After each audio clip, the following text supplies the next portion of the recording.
2024 లేదా 25లో డిగ్రీ లేదా బీటెక్ చదివారా? సాఫ్ట్వేర్ జాబ్ కోసం ఎదురు చూస్తున్నారా? అయితే కోడ్జ్ఞాన్ 100 డేస్ కోర్సులో చేరండి, జాబ్ సాధించండి.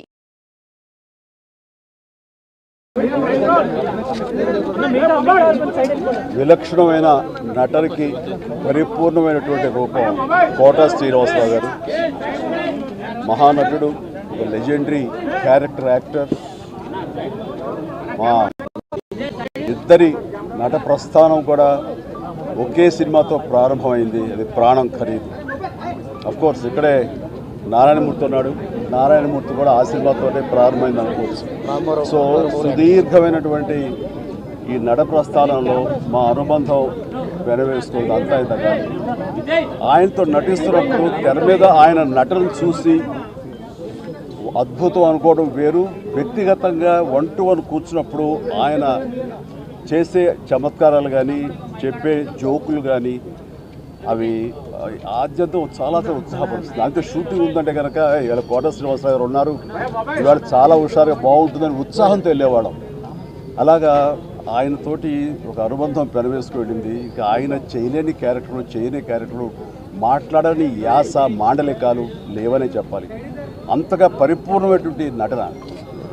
నాటక రంగం నుంచి వచ్చి సినిమా రంగంలో తనకంటూ ప్రత్యేకమైన స్థానం ఏర్పరచుకున్నటువంటి గొప్ప నటుడు.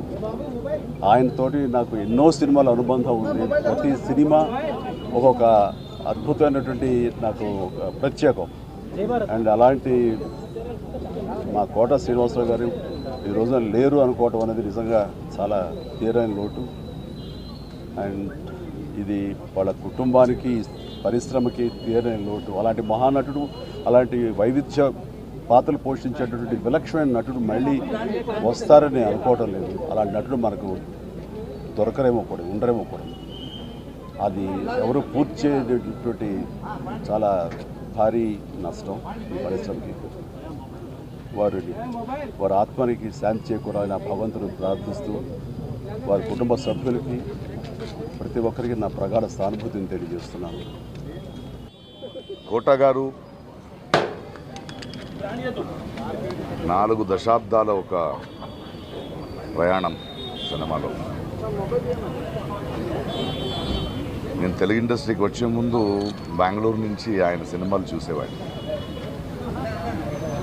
ఆయన తీక్ష్ణత, ఆయన ఇంటెన్సిటీ చాలా ఇన్ఫ్లుయెన్స్ చేసింది నాకు. ఆ తర్వాత వచ్చి 2-3 దశాబ్దాలుగా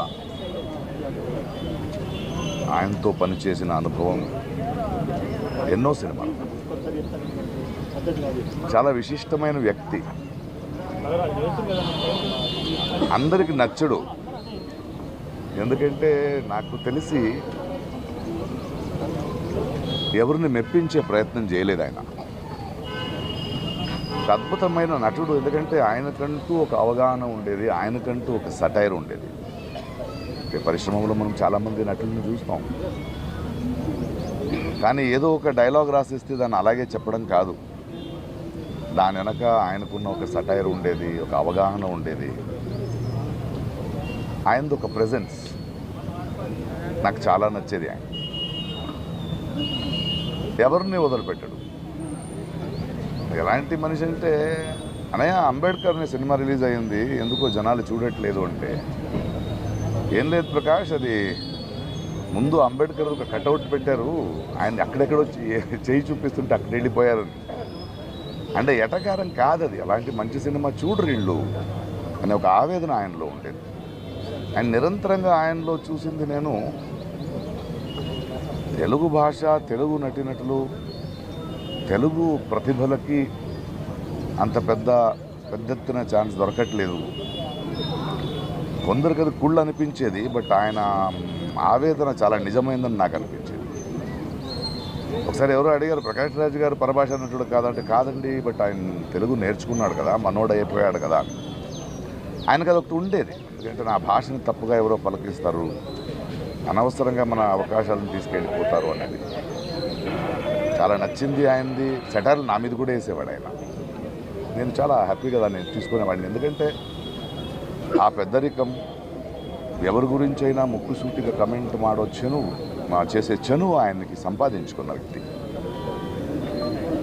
పోయిన సంవత్సరం షూటింగ్లో నేను, ఆలీ, బ్రహ్మానందము, బ్రహ్మాజీ మనమందరూ ఉన్నప్పుడు నాకెందుకో ఆయన చాలా గుర్తొచ్చి ఎక్కడా కోట గారు అన్న. లేదు ఈ మధ్య ఆయనకు ఒంట్లో బాగాలేదు, కొన్ని రోజులు సినిమా చేయట్లేదంటే నేను ఫోన్ చేశాను.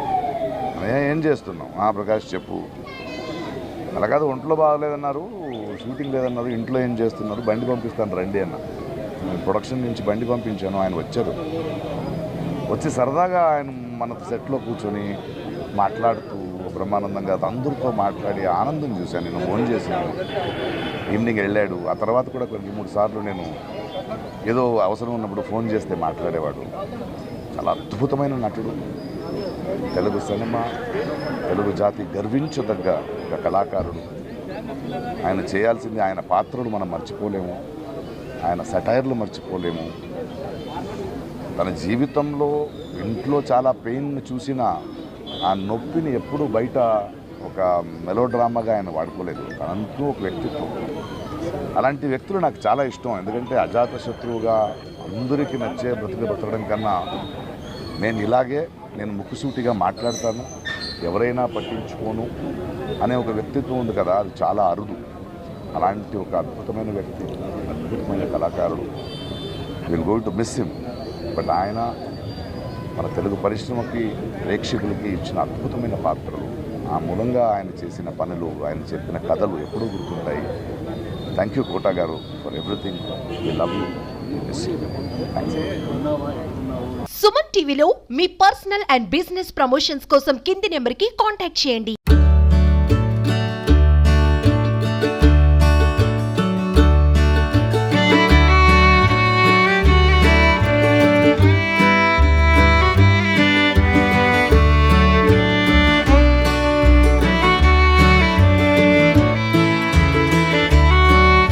సుమన్ టీవీలో మీ పర్సనల్ అండ్ బిజినెస్ ప్రమోషన్స్ కోసం కింది నెంబర్కి కాంటాక్ట్ చేయండి.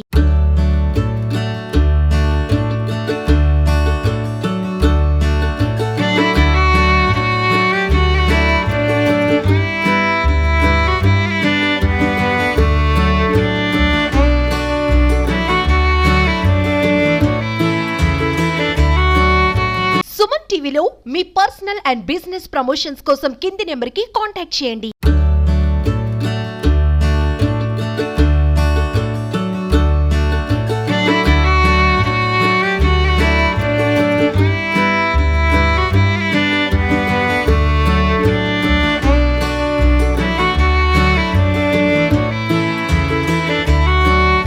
సుమన్ టీవీలో మీ పర్సనల్ అండ్ బిజినెస్ ప్రమోషన్స్ కోసం కింది నెంబర్కి కాంటాక్ట్ చేయండి.